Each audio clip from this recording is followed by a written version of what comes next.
Thank you, Martina, for those amazing words. You know, so wholesome and touching to hear what this amazing community can mean to so many people, but lovely for Martina to share her personal story with us. Don't forget, you can always use that hashtag #PlayPokemon as well to let us know how you're getting involved in the Pokemon action as we are approaching Pikachu's birthday as well in a couple of days. It's really nice to kind of hear your memories and stories about what Pokemon means to you. And just to touch on Martina's kind of message there as well, about passion and making sure you're hydrated. And Oh, yes. I was ready to smile.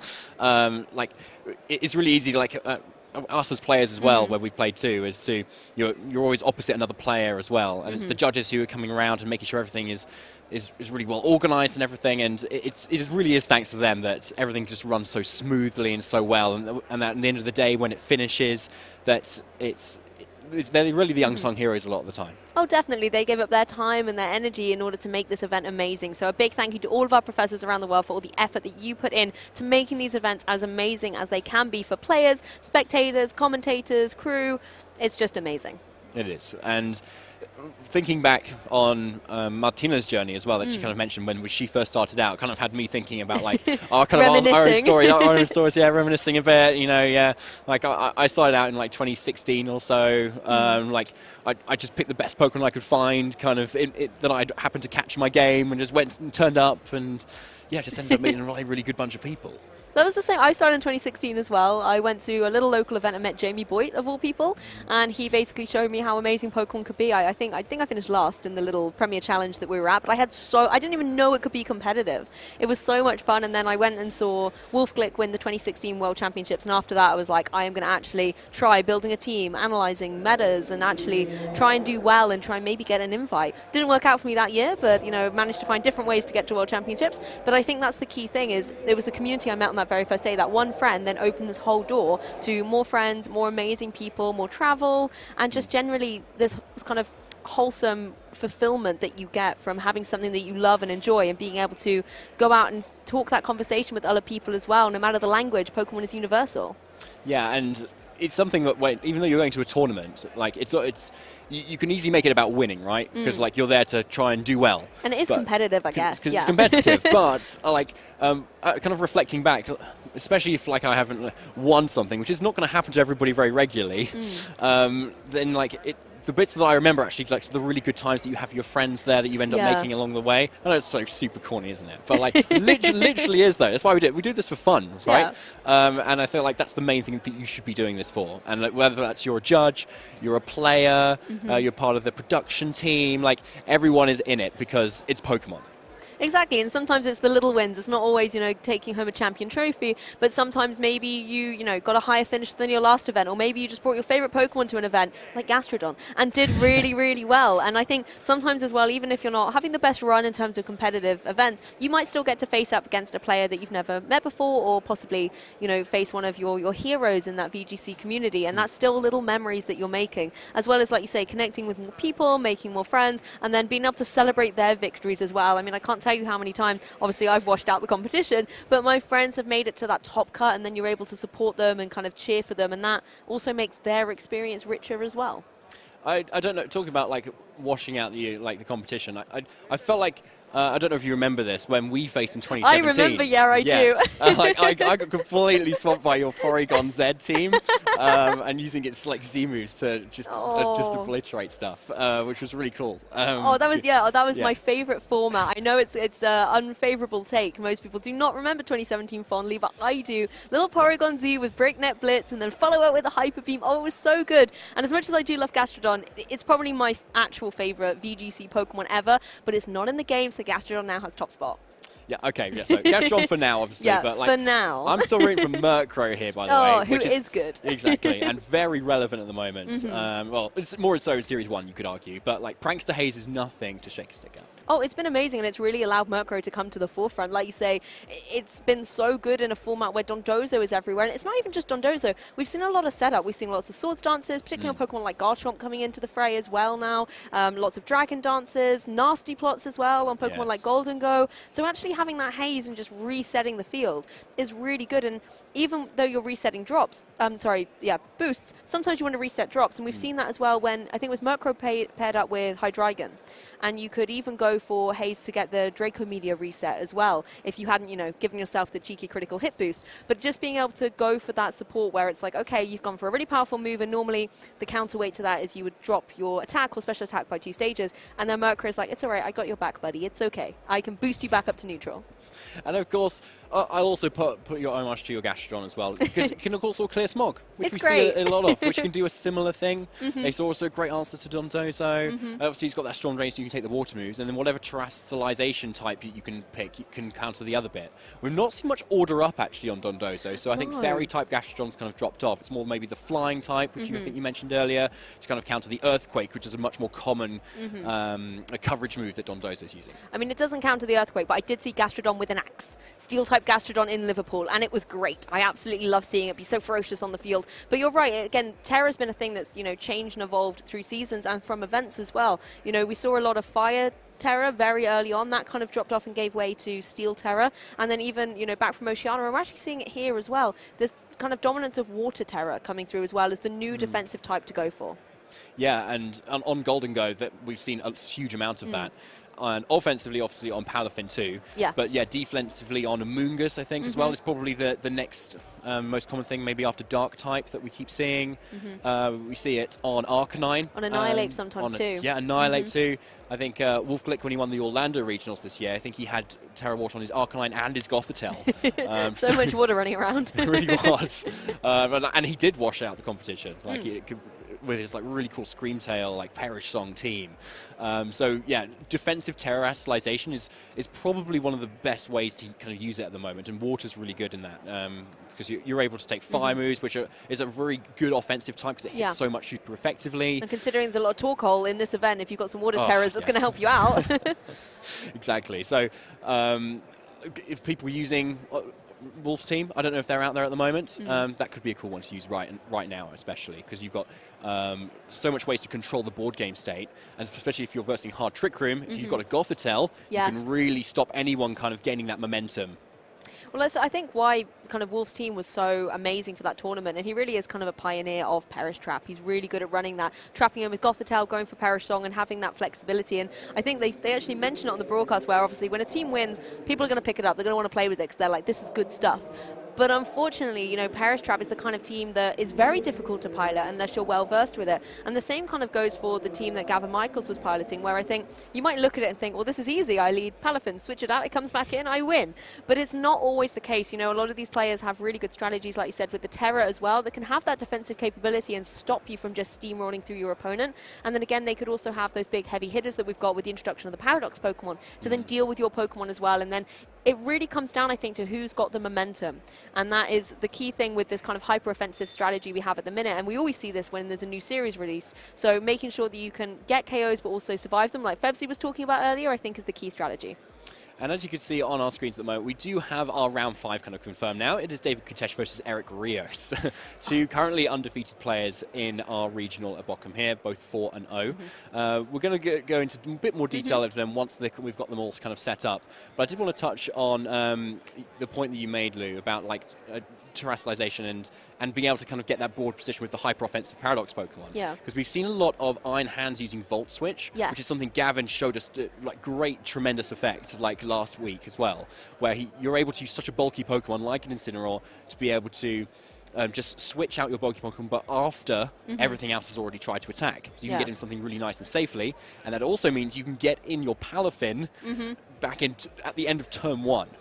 Yeah, that's true. And then, Palafin can just jump back in and be like, 0 to hero, I'm here to get some knockouts. And particularly if the rain's on the field, it's going to do that all day long. A few other 4-0 players, heading into this next round that we've got. Obviously, we know Eric Rios and David Koutesh. But Flavio Delpidio, the European International Champion from 2019, is also currently undefeated. Fevsy and Matt Maynard, who were players we were able to showcase earlier, are still undefeated as well.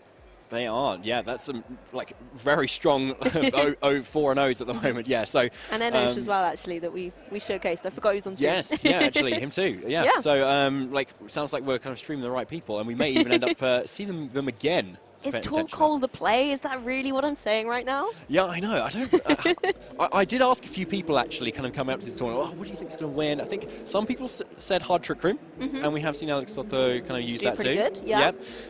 Some people have just said, oh, just the Paradox Pokemon. Oh, they're just like they're going to be everywhere. Like I haven't seen a 6 Paradox Pokemon team yet, though. That's still eluding me. I want to know, I mean, obviously it's possible, but it's a bit like, you know, is it feasible? Is someone actually going to be able to run 6 Paradox Pokemon and do well?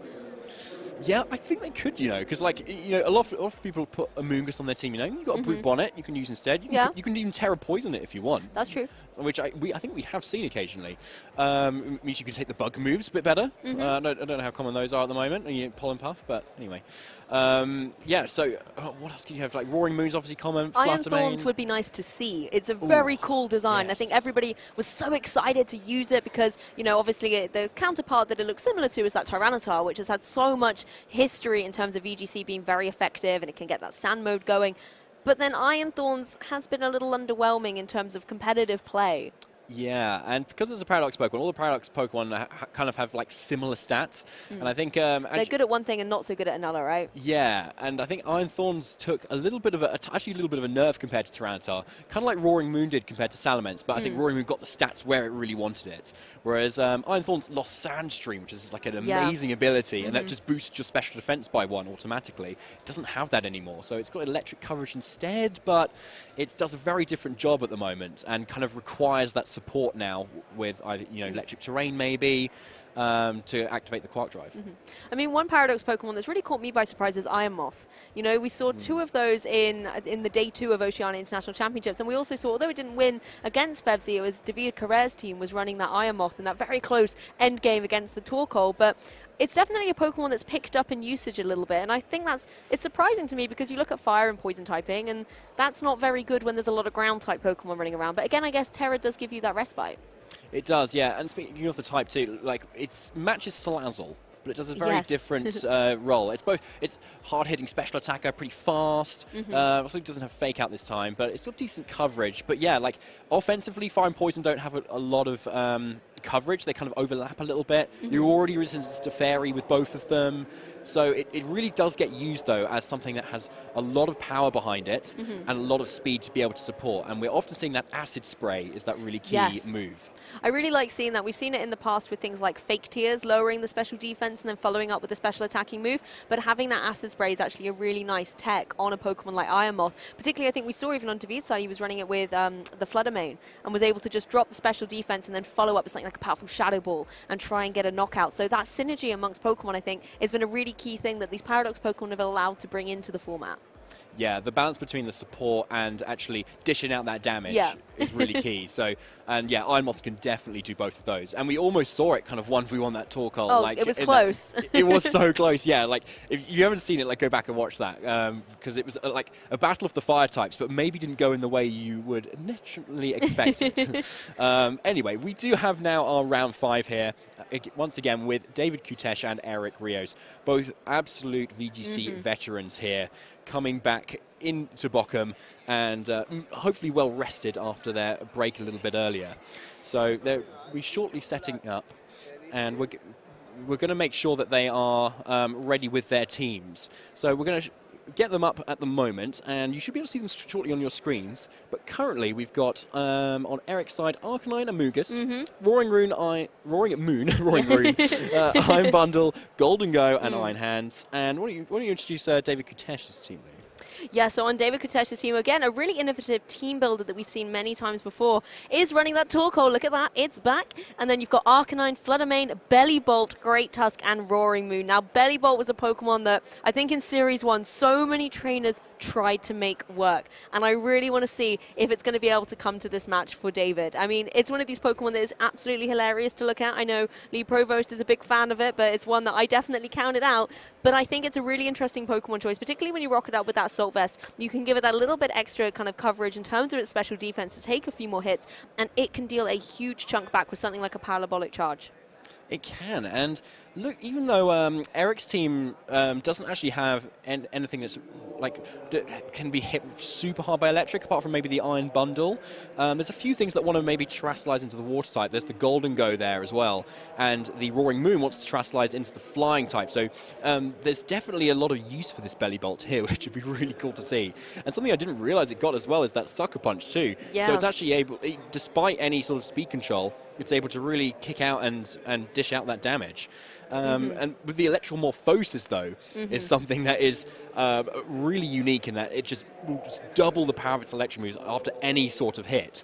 So, and obviously, it's going to get hit a lot, and you can see by the Assault Vest here, it's probably going to be quite a bulky Pokemon, so it's going to be designed to take those hits and dish them back out. It's going to be just so difficult to deal with, and like you mentioned, the electromorphosis, that's a mouthful to say. Hopefully we don't get that towards the end of the day, but that particular ability will, like you say, allow to boost those electric type moves. You've got a Thunderbolt on here that already deals a huge chunk of damage anyway, but hey, let's pack another punch onto it. And then the Parabolic Charge, making sure that, it does damage with base power 50, and then it restores the user's HP equal to half of what the damage was dealt. So you get that option of recovery as well. So as you've already identified, it's going to be a pretty bulky Pokemon, and it's going to be able to hang around on the field as well if it's able to get those KOs. And a key thing about that Parabolic Charge as well is that it affects every single Pokemon on the field.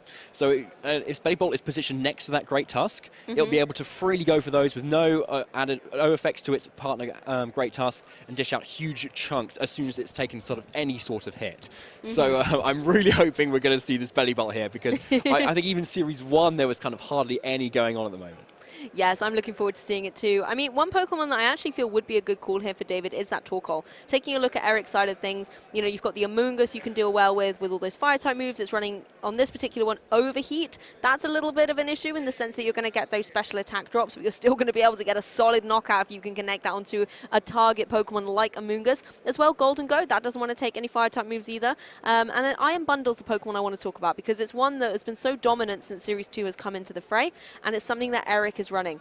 I think, obviously Torkoal isn't going to worry about taking any of those Ice-type moves, but it is going to worry about taking a Hydro Pump, which is why, again, Torkoal being able to run, obviously its ability Drought, get that Sun on the field, means it's not going to worry as much about taking them. Plus, you've got to, bypass the accuracy a little bit. You do, as unfortunately. But Torkoal is not so bulky on the special defensive side, so it's still going to take a huge chunk from Hydro Pump, which Iron Bundle is known for using, with a lot of special attack behind it too.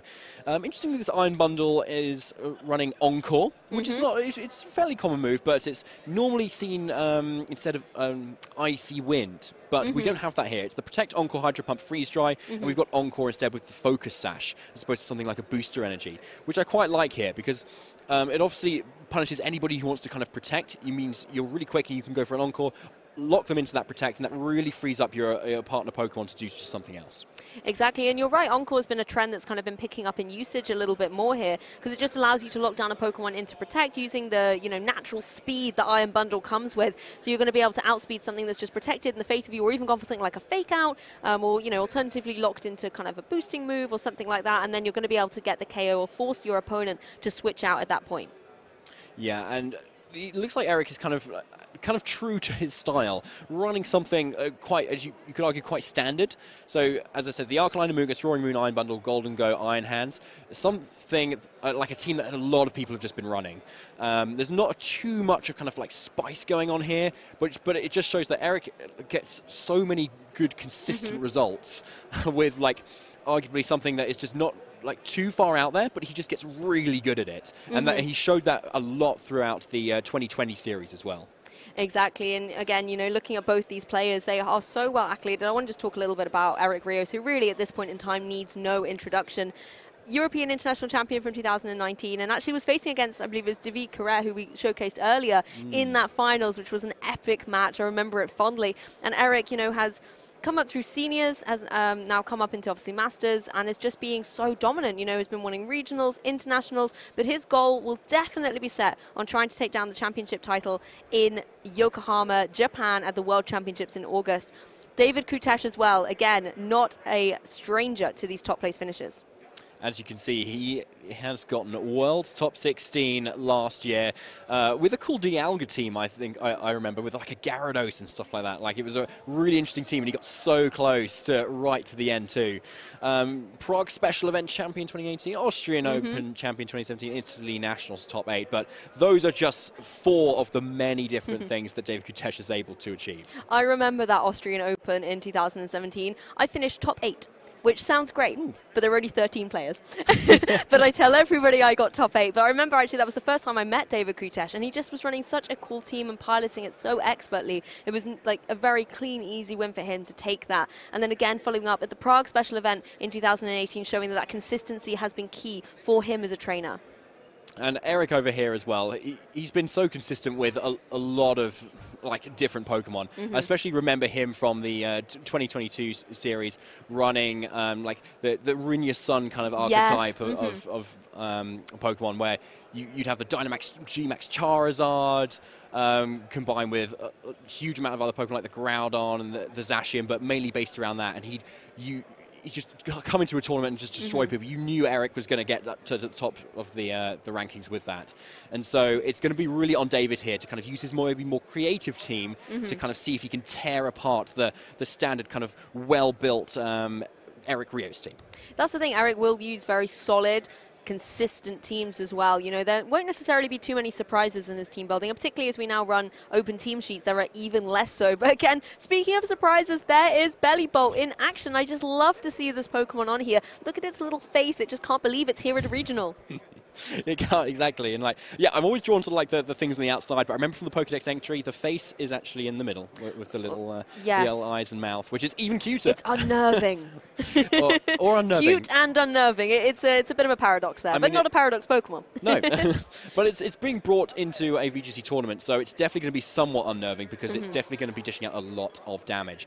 And as we can see here, the Roaring Moon is actually quite interesting here. We obviously see the Flying Terror is probably the most common, maybe with a booster energy, but here we have actually the Clear Amulet. So obviously David's really kind of thinking about a pickup in the Intimidate usage of Pokemon, and particularly with the Arcanine on Eric Rios' team, and we've seen it on many teams this stream for this weekend, it's going to be very relevant here. Yep, I think it's a really nice item choice, and I remember back in Series 1, Clear Amulet was on a lot of Garchomp, and, you know, it was running around as an item, but it's kind of dropped off because although it is, you know, an excellent tech to have on your team, there just seem to have been other items players have opted for more consistently. Taking a look at Eric's side of things, though, however, speaking of consistency, we have got, again, the Iron Bundle, Amoonguss, and Golden Go, 3 Pokemon that have been really emergent here in Series 2. The Roaring Moon, again, really nice change of pace here. We've got the booster energy on it as well. It's going to boost up whatever its highest stat is there when it's in battle.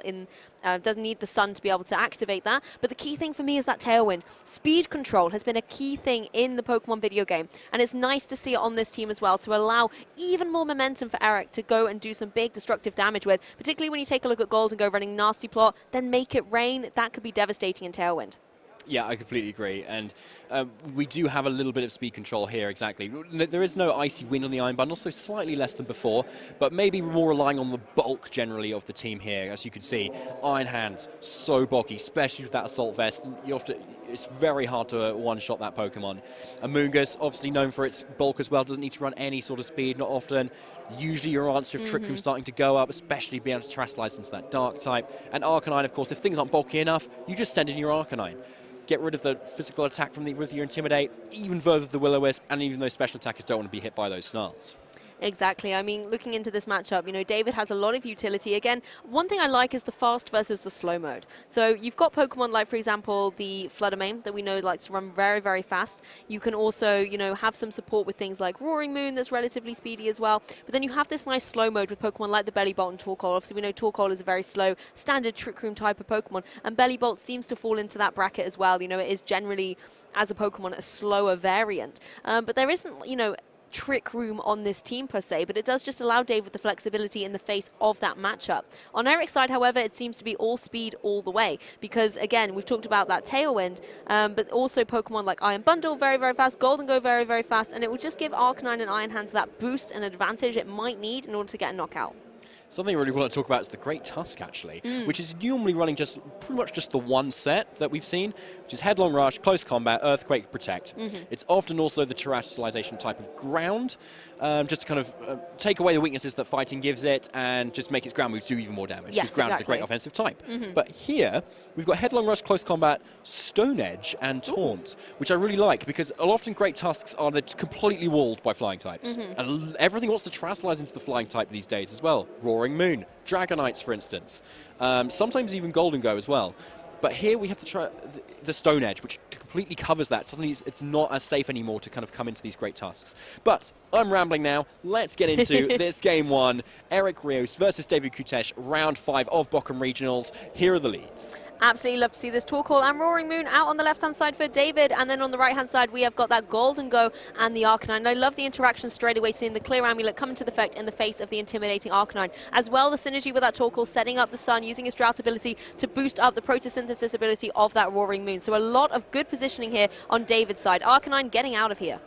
Yeah, Arcanine is straight out at the moment, so interesting that he hasn't kind of kept it in to maybe go for like a Will-O-Wisp or something, and actually switching in something that's kind of weak to fire versus what David Koutesh has as a Terra Fire Roaring Moon here and a Torkoal. So I'd be interested to see how this turn goes, because this is definitely a risky play from Eric. I imagine he might be wanting to think he could Spore the following turn into the Torkoal. So let's see where this Terra Fire Roaring Moon is going to target. I mean, you said it's weak to fire. It's now going to deal with double fire on David's side, going for that Terra Fire. Now the Roaring Moon is going to be able to apply pressure with something like a Terra Blast. It is going to go for the Breaking Swipe, however. Isn't going to find its mark on that opposing Moongus. That isn't going to mind taking a cheeky attack drop, as it's not really a physical attacker in any regard, let alone an attacker in general. Torkoal does go for the Overheat into the Protect of the Golden Go. So really nice positioning here from Eric. You actually managed to get the Amoonguss coming in relatively for free, and the Golden Go is now in a good position to maybe try and deal some damage on the next turn. However, I wonder with the Amoonguss's HP like that, I wonder if it's now in range of the Terra Blast from the Roaring Moon. I mean, you've got the Terastallization boost, and you've got the Sun, and it will hit probably on the physical side as well, which Amoonguss is not so spongy on. So I imagine it's being threatened by a KO by this Roaring Moon now, where Eric wasn't really expecting it to be before, thanks to that chip. So I wonder if Eric now has to go on the defensive yet again. So as we do see here, Golden Go is going for the Terastallization into the Water type, which makes a lot of sense. So let's see where they're targeting as well. Yeah, if you know your type charts, Water does indeed beat Fire, but it's definitely going to be a nice defensive play. Amoonguss also going for the Protect in the face of both of these Fire types, just trying to stall out a couple of turns of this Sun. Throat Chop actually goes straight down into the Golden Go because it has dropped this Ghost typing. It's going to be able to take that really well and throw in a cheeky, nasty plot. I think a critical thing, though, however, is that Roaring Moon did go first into that Golden Go, but it's not going to be able to take another one of those moves. Of course, Torkoal, again, you know, it's a little frustrated here. It keeps going for this Overheat, but is never able to find its marks. That's the second time it's gone into a Protect.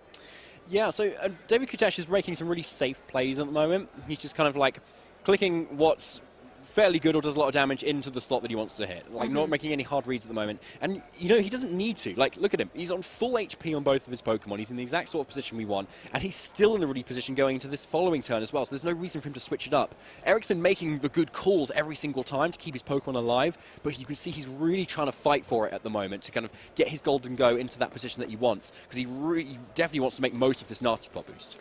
Oh, this could be the end of Amoonguss. It's bravely going for a Rage Powder in the face of both of these Pokemon. Roaring Moon goes for the Breaking Swipe, however, again, just going to get a little bit more chip damage on both the opposing Pokemon. The attack drop's really not, you know, paying off in any regard at this point. The Golden Go can retaliate, however, with a Shadow Ball. It's going to go down into that Roaring Moon, does a huge chunk of damage, but not enough to get the KO. Torkoal this time, however, hurrah for Torkoal, uses the Overheat into the opposing Amoonguss and will remove it from the field. The issue, however, now is the Torkoal has dropped its special attack by 2 stages, so David is going to have to find a way to reset that, possibly by switching out the Torkoal.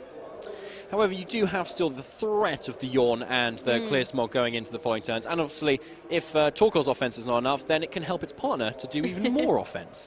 And with this Golden Go now kind of being in range of the Breaking Swipe, it's definitely looking into the Roaring Moon's favour. However, having just said that, Iron Bundle now does come in, and I believe that was attack boost for the photosynthesis on the Roaring Moon. So the Iron Bundle should be the fastest thing on the field right now.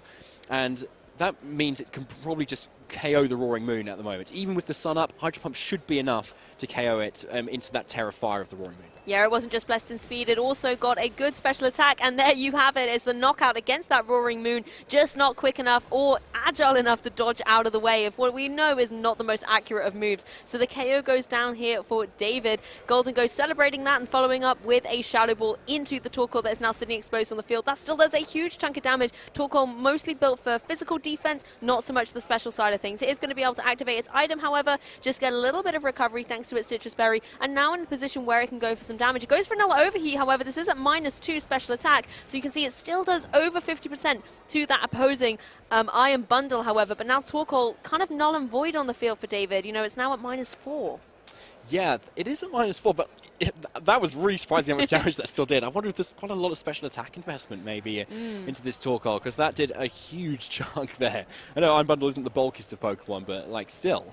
Yeah. But now we've got Fluttermane coming in, again activated by that Photosynthesis, that cool Torkoal plus like Paradox Pokemon effect really coming in to play that a lot of our players have been using. So, but speed is the one that's been boosted this time. So it is going to be able to outspeed the Iron Bundle at Eric Rios' end, which is going to be really big because it's something that normally would outspeed Fluttermane.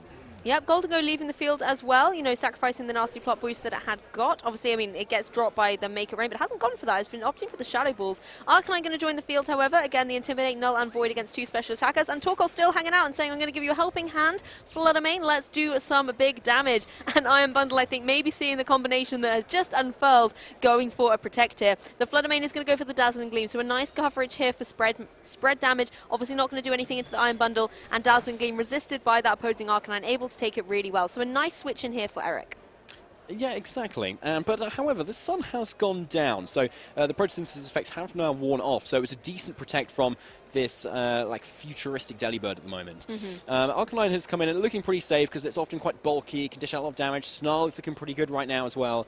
But David Koutesh still has the opportunity to switch things up a little bit. And we still don't know what his 4th Pokemon is. I'm still praying it's their Belly Bolt, Luke. It would be great to see it. We're going to see Fluttermane going for the Dazzling Gleam, however. It does get the knockout on that Iron Bundle. Once again, Arcanine able to take that really well. But David able to get this second knockout, puts him in a great position going forward. Arcanine's going to try and do something about this, though, going for the Flare Blitz and get a KO in retaliation. That wasn't even sun boosted. That did so much damage. Yeah, that was so big as well. This Torkoal's just always so surprising, like, and it's always like a different set every time as well. You know, like we've seen the Yawn a few times, but is it Overheat? Is it Flamethrower? Is it just the normal Eruption? But yeah, we do have the confirmation. It is the Great Tusk there, which some of the more keen-eyed viewers may have already kind of noticed as well. But Golden Go does come back in, and unfortunately, Arcanine and Golden Go are probably naturally slower than this Great Tusk. So if this is a kind of trying to be a pretty speedy Great Tusk, then it should be looking pretty good for David. Exactly, and don't be too disappointed it's not Belly Bolt. You know, at the end of the day, Great Tusk is a great Pokemon. It's in the name, but the key thing is, of course, that Focus Sash as well. So it's able to take an attack from, you know, either one of Eric's Pokemon and still be able to deal out big damage. It can go for something like the Headlong Rush. It's not carrying Earthquake here, but it should be able to get a KO against either Pokemon. Golden Go not wanting to risk it, going for the Protect here, and I wonder who Great Tusk has gone for. It went for the Headlong Rush into that Golden Go, so once again, David finding a Protect rather than a KO, and Arcanine here, you know, going for this Will-O-Wisp is going to connect down into Great Tusk. That's certainly going to put a spanner in the works. It not only breaks the Focus Sash, but will now reduce the offensive pressure that Great Tusk has on the field. Yeah, I love the Will-O-Wisp there from Eric. He's really slowing down the method here. And because this Torkoal hasn't switched out yet, its special attack is really low. So damage output right now for David is also very low. And especially because these 2 Pokemon can't switch out, his momentum's like really decreased at the moment. So Eric still has that Iron Bundle in the back as well, which is really big for him. He can really switch things up. Arcanine is still asleep, however, and that's guaranteed to take another turn of sleep next turn. But Golden Go is looking pretty free to dish out a decent amount of damage. And again, it depends on how much bulk this is in Golden Go. I think a lot of players and us have been surprised about like how many attacks this Golden Go can take based on whether it has Friend Guard with the mouse hold next to it or not. But still, it's a bulky Pokemon and very powerful. Torkoal just going for Helping Hand once again. Of course, you cannot switch out. There's only 2 Pokemon remaining, and this time it gets the KO down onto that opposing Golden Go. The special defense and defense will fall, of course, on that Great Tusk, leaving it a little bit more vulnerable to a follow-up from this opposing Arcanine. But then taking a look at Arcanine, it only really has Flare Blitz and Snarl, both moves that, relatively speaking, Great Tusk is going to be able to deal with. Plus, Arcanine is taking a nap, so it can't even go for anything, even if it wanted to. Yeah, exactly. David targeting that Golden Goat definitely is the threat, and you should let Sleeping Dogs lie as well. Yes. My apologies. The Iron Bundle is actually KO'd. It's not coming in right now. So the Helping Hand Headlong Rush, even though it's burnt, is probably going to be enough here based on that huge attack stat. Yep. So Arcanine, that good boy, does unfortunately go down, and giving David Koutesh the win in this first game of round 5 here at Bochum.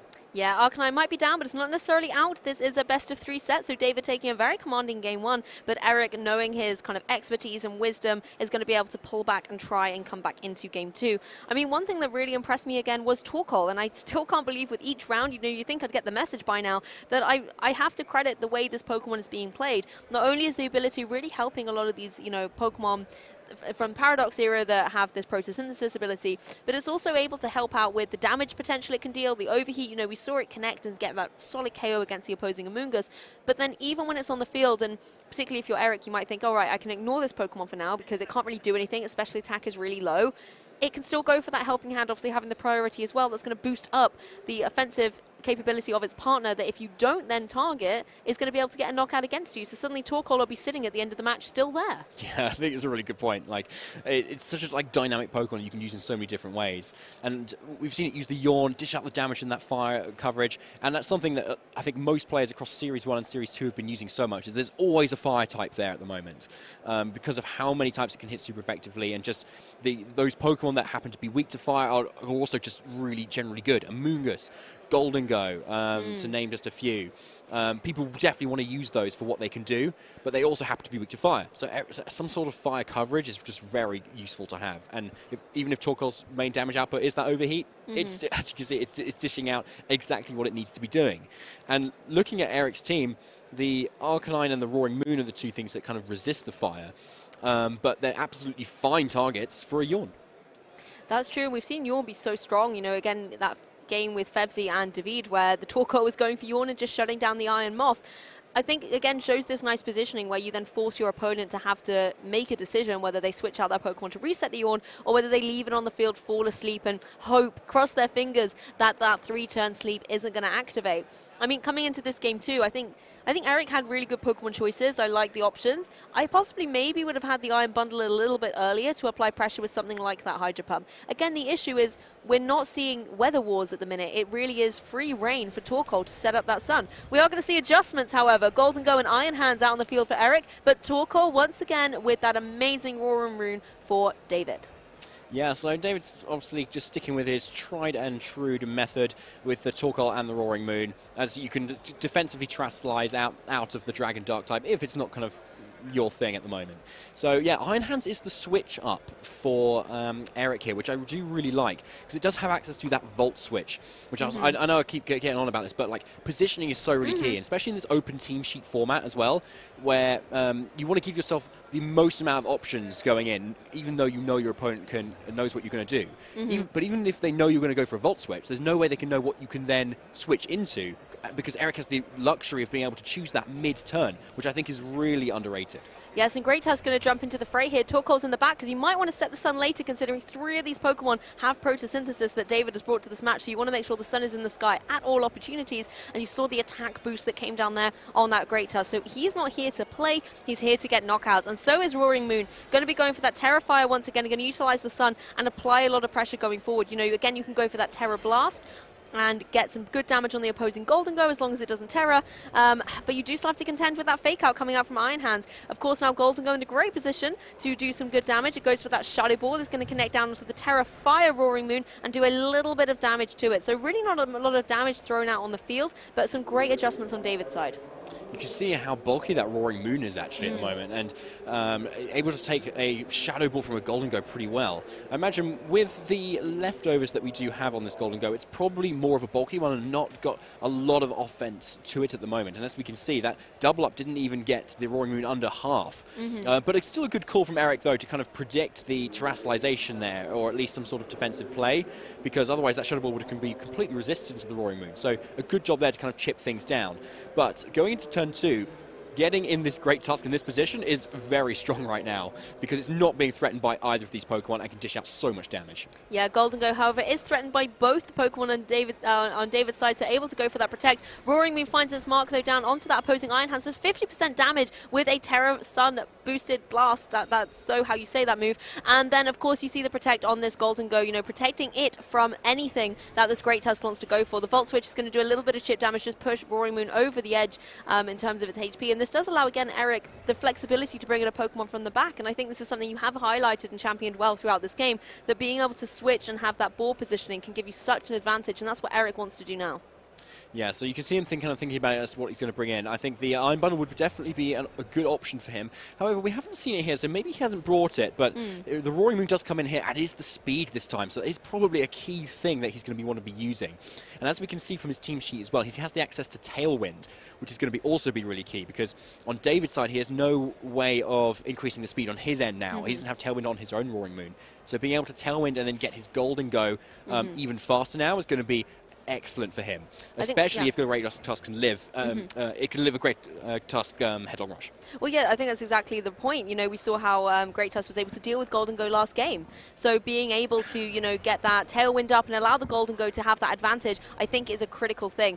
Iron Hands, however, is going to rejoin the battle, so there is the potential for a fake out in that following turn. But first of all, we're going to see a Terrestrialization run. Roaring Moon is not enough. We're going to see the flying Roaring Moon on Eric's side of the field. So both of these Pokemon built very differently in terms of the fact we've got different Terras, we've got slightly different move pools. I wonder which one's going to be victorious. So Acrobatics, boosted by the Flying Terror. It's going to do a big amount of damage, but it's not enough to KO the Roaring Moon here. Breaking Swipe from David's Koutesh is going to reduce the attack of both of these opponents, which is also pretty crucial. And that's going to be followed up by the Headlong Rush that was into the Golden Go slot, and Iron Hands takes it, but not that well, and it does go down.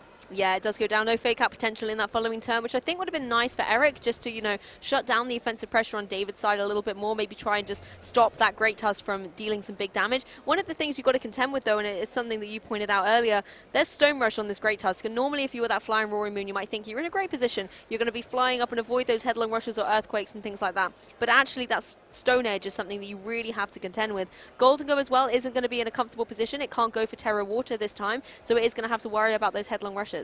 Yeah, I wonder if we'll see a Tailwind this turn, especially if Golden Go is able to outspeed the Roaring Moon after that. But possibly not based on Eric's training, as we see it go for the Protect.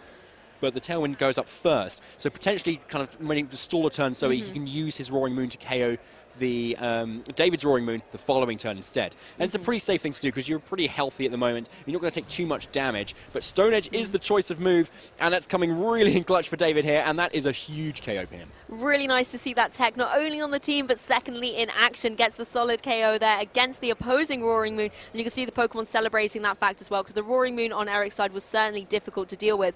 Of course, Eric now does have the utility to bring that Iron Bundle in, and Tailwind has gone up. So, or did it? Did I miss that? It did go up. It did, yes. So now Iron Bundle, who, let's be honest, doesn't really need a speed boost at the best of times, is now in a great position. The critical thing for that Tailwind, though, is the Golden Go. It is, exactly. And that means, especially if it can live like a Headlong Rush or something, it means that it's pretty free to dish out what sort of damage it ever wants to do. And looking at the Torkoal on the back as well, which can potentially set up the Sun, it's going to want to be able to dish out as much damage to that, so that, because with the Sun, Iron Bundle's not going to be able to dish the Hydro Pump damage as much as it could do. But as we can see, the Great Tusk actually lives on with its Focus Sash thanks to that Freeze Dry.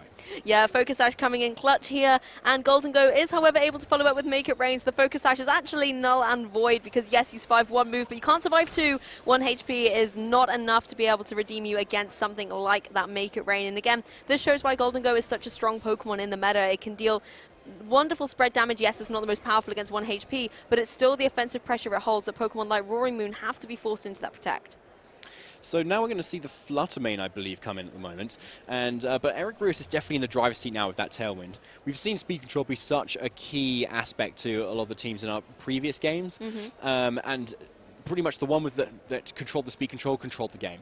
And now Golden Go and the Iron Bundle in this Tailwind are going to be dishing out a lot of damage. And with choice specs on the Flutter Mane, yes, you're doing a lot of damage, but that does leave you open to being hit by a move and not being able to protect from it. So the Roaring Moon is now going to switch out.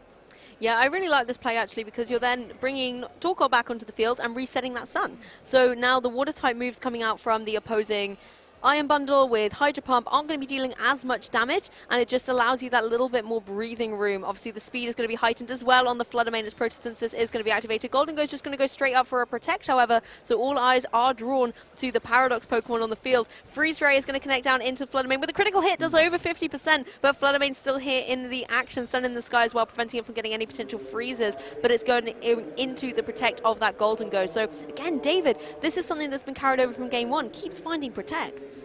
Yeah, Eric is really good at using his team, no matter how standard it is, to kind of do exactly what he wants to do with it. Now, the Freeze Dry critical hit on Flutter Mane could be pretty big if like another Freeze Dry now is able to pick it up, which would have then really made a huge difference for him.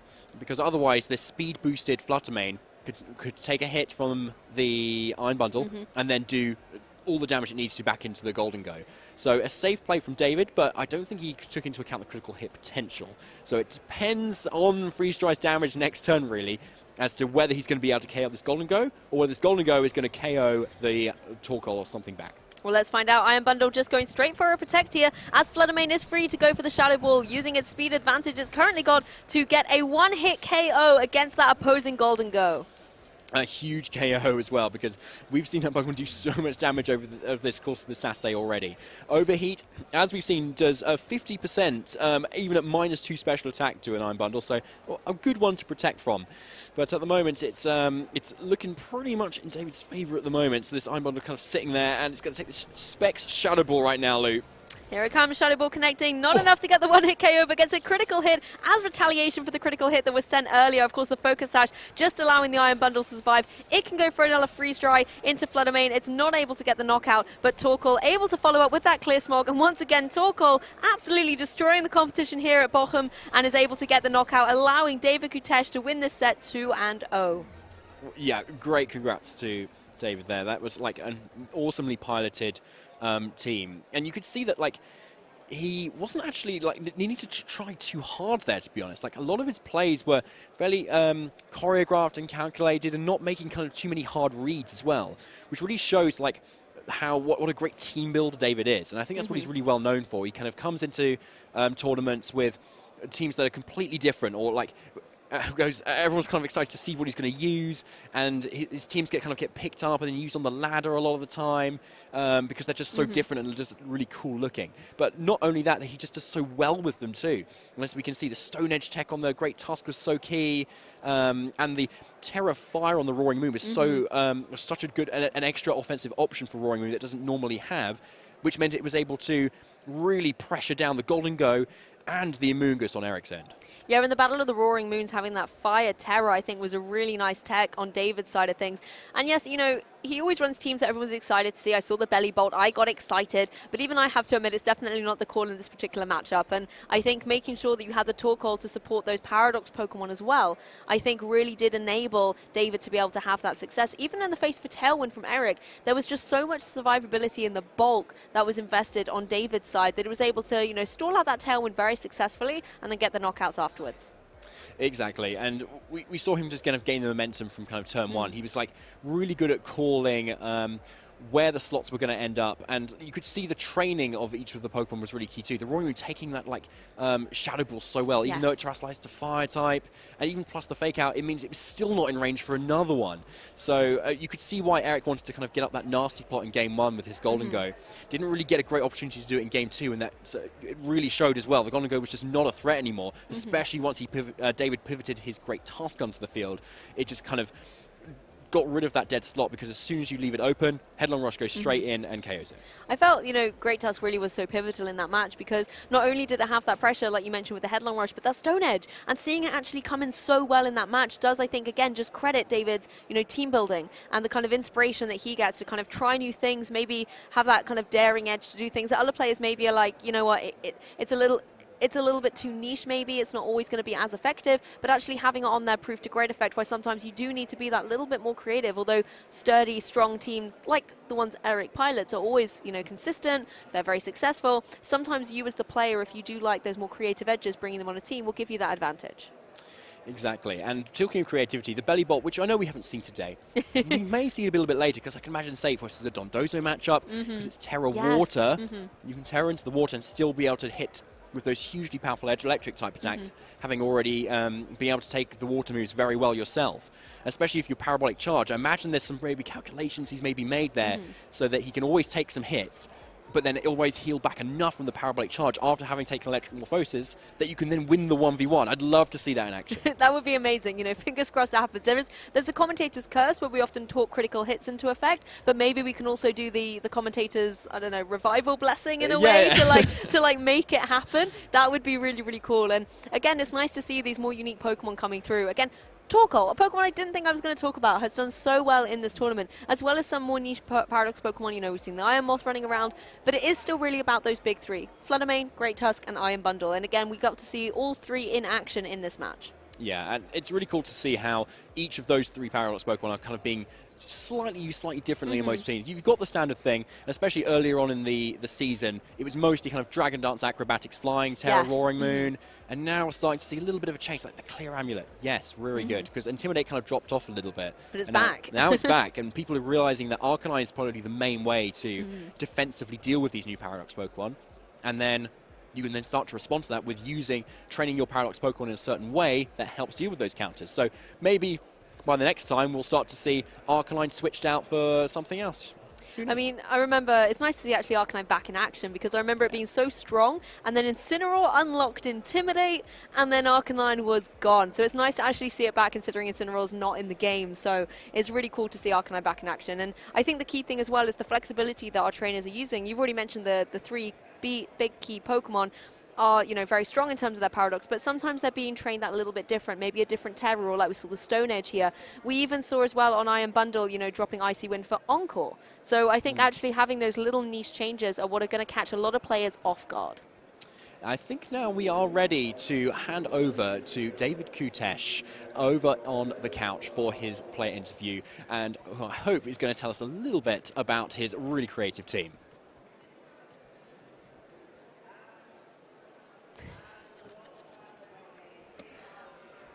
We need to make this more dramatic each time. Like, in what was an exhilarating set versus Eric Rios, as we are more than familiar with, international champion, of course, previous season for the EUIC. And in what a way to go ahead and do it.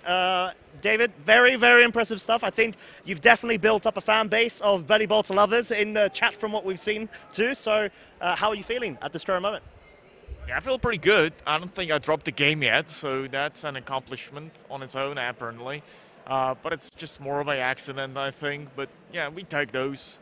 Oh, I mean, we most definitely take those. Obviously, we didn't see Bellibolt in that set, but we've seen something, a bit of a trend build up now with the Protosynthesis Sun Weather Core. It seems to be very, very powerful, especially with the paradox of the past, I believe, past Pokemon that were chosen for this. Was there any exceptional sort of idea going into this general core for you? Yeah, so I just wanted to really build around the Terrafar Roaring Moon core. It's like if someone would ask, what's better, defensive or offensive terrestrialization? And I would say both, you know, because like because of the Fire Terra, I now resist ice, and because of the sun, the water is neutral, so Iron Bundle doesn't have that much power against me, and it also just hits really hard. So yeah. I mean, it makes a lot of sense, given what it definitely ensued during the set. In Game 1, of course, we saw that you did lead with Torkoal and Roaring Moon. I think that was consistent with your Game 2 lead as well. Was that the best lead that you felt going into the matchup, depending on the flowcharts? I mean, it was like a defensive team. Usually with Red Rector, in my mind, you should always just lead Roaring Moon Torkoal versus that. So, and then the backup depends on what they have in the back. Like, for example, if there was a Palafin, I think I would have went with Bellibolt, but alas, no Palafin. I mean, no Palafin and definitely no Bellibolt in that moment. But I did see, of course, the water terror type for the Golden Go. It seemed to initially be a bit of an issue, but you were able to whittle it down slowly yet surely to the point where it sort of lost its resource availability. It wasn't able to get those critical KOs that it really wanted to. I think something that we most notably always do see is Golden Go being such a menace when it comes to its damage output, but you were able to really neutralize it in that set, especially given the fact that you're able to outspeed it and pick up some very critical KOs too. Yeah, so of course, Golden Echo, I usually just want to see a Steel Terror, but no, Steel Terror this time, it was the Water Terrestrialization, and it is not a very good matchup. Individual, I think I have a good matchup against the rest of the team, but the Water-type Golden Echo is just going to be quite annoying. And I knew I just have to kind of predict against it, just have to go for these plays, and just hopefully they're going to turn out okay. Because like +2 Golden Echo is very scary, especially with a typing that has only 2 weaknesses, and I don't think I can hit it for the Grass type one. I mean, yeah, that definitely makes a lot of sense. And we saw in Game 2, for example, I believe we had you had Roaring Moon, Torkoal. It was the Fluttermane in the back, which was able to sweep up essentially during the mid towards endgame versus the Golden Go over on Eric's side, which unfortunately was in a situation where it didn't have speed control on its side and it wasn't able to beat you to getting any sort of damage dealt onto the Fluttermane. Yeah, it's like usually the Iron Bundle has the Icewind, and it's also always tough to face up against like Tailwind with a Icewind support. Like not even your own Iron Bundle and Fluttermane are gonna save you on this spot, but this time it was Encore, so I was like, whew. All right, I think I got this game locked up when I saw that. Of course, I gasped a little bit when the freeze dry crit, but it turned out it didn't even matter. So. I mean, we most definitely take those. And I think, given the Iron Hands as well, did you feel like that was a threat at any point because of the pivot and utility usage that Eric was trying to navigate with it? I think Iron Hands is like kind of not... usually does not do much against my team, but it's just there. Its bulk is so immense, it's just going to get this wall charge up and oh no, I'm just in range of getting KO'd now, and it's just... it does something like this usually in this matchup, and it always gets that hit, and I have to take it into consideration. Very well said, and I think, of course, you're able to not only remain undefeated right now going into the next round, you're able to do it against a very, very strong trainer as well. What is your mindset going into that match? Obviously, stream match, there's additional pressure. There's, lights, camera action going on, but you just remained very cool and focused on what is ahead of you. Like, mentality-wise, I think, what advice would you give out to any trainers that find themselves in that situation? I mean, I would just assume just play your best. I mean, it's no different from your ordinary match, and just like you have to keep in mind that sweet interview after the match, so like that can motivate you a little bit more as well. Well said. Of course, and I think this is the moment that everyone has potentially been waiting for. Part of your team building. What was your team building process going into this event, generally speaking, as well as talk to us a bit about that Bellibolt, please. Oh well, so my team originally had Iron Hands, and it just really did not work against Talonflame, Great Dusk, Tailwind, and then I just added Bellibolt, and the problem was solved. Turns out Bellibolt is just like, I mean, it resists Make It Rain, it can Terrestrialize away from Headlong Rush weakness, and it's just so good that Great Dusk became good and Garchomp became bad, because not only Great Dusk has like low special defense, it's also weak to water, and it likes to lower its special defense, and now I just can Muddy Water it and then maybe just Sucker Punch it for the knockout, you know. And also just like Parabolic Charge against Talonflame is just funny, so yeah. It's most definitely super effective, particularly the move choices. I think we've got an Assault Vest Bellibolt, of course. You mentioned Parabolic Charge already. We've got Thunderbolt, Sucker Punch, and Muddy Water. So what sort of utility do you have those additional two non-stab moves going into certain matchups? I mean, so Muddy Water is basically just for Great Dusk, let's be honest. But when I was building this team, I wanted to use Volt Switch on Billy Bolt, but then I was like clicking these remember moves, and I was like, what's that? Is that a sucker punch? And I was like, okay, that might come useful. It doesn't do very much damage, but I think I sucker punched a ghost type mouse hold, and I just KO'd from 40%. So I think that's, and yeah, it's just great for breaking these sashes as well. So yeah, that's the option. That is very, very insightful. Thank you for that. That's all my answers question. But I wanted to ask you, so generally speaking, of course, you're undefeated. You're going to be looking forwards to this, retaining a cool mind set. You know, you just got to focus one set at a time, of course. Do you have any current goals other than, of course, the title? That is what we're looking for, competing in any sort of tournament. Do you have any long-span goals going into the following events for the remainder of the season? Do you perhaps plan on traveling to any of the remaining international championship events? I'm planning to travel to European international event. It's pretty close, pretty cheap.